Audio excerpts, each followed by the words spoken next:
Every year, Jewish people around the world celebrate the Feast of Tabernacles, also called Sukkot. What's the purpose of this holiday?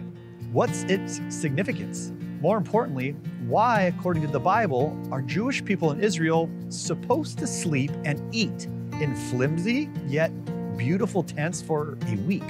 Sukkot is a joyous holiday following two somber holidays, Rosh Hashanah and Yom Kippur, which are times of repentance and getting right with God.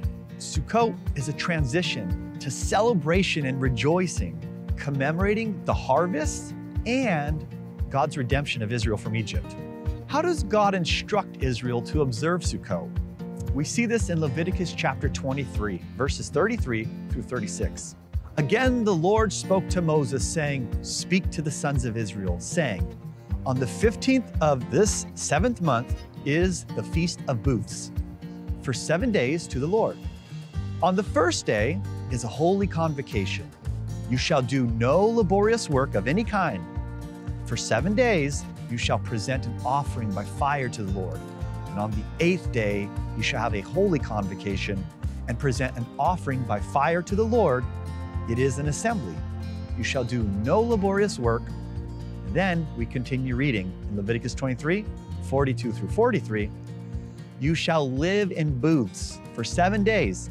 All the native born in Israel shall live in booths, so that your generations may know that I had the sons of Israel live in booths when I brought them out from the land of Egypt.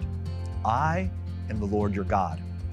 The reason God instructed Israel to live in these booths was to remember and experience, to a degree, the Exodus wilderness, wandering out of Egypt. Traditionally, dwelling in the booth, or also called a sukkah, also reminds us of the impermanence of our lives. In his book, The Jewish Way, Living the Holidays, Rabbi Irving Greenberg wonderfully makes the point. The sukkah provides a corrective to the natural tendency of becoming excessively attached to turf.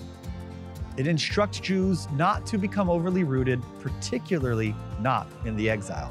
Around the world, Jewish people erect Sukkot, in which they share meals, study Torah, and gather together in this sacred space. In addition to the sukkah, Jewish people wave the lulav and etrog.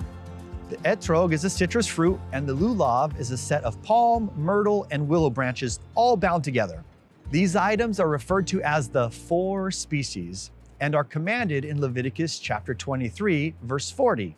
And I quote, "Now on the first day you shall take for yourselves the foliage of beautiful trees, palm branches, and boughs of leafy trees, and willows of the brook, and you shall rejoice before the Lord your God for 7 days.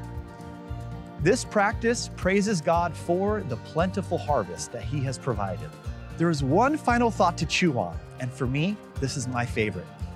Jesus' disciple and friend, John, wrote in the first chapter of his gospel, "And the Word became flesh and dwelt among us, and we saw his glory, glory as of the only begotten from the Father, full of grace and truth." The word that John uses there in Greek for dwelt is actually tabernacled. Jesus tabernacled amongst us.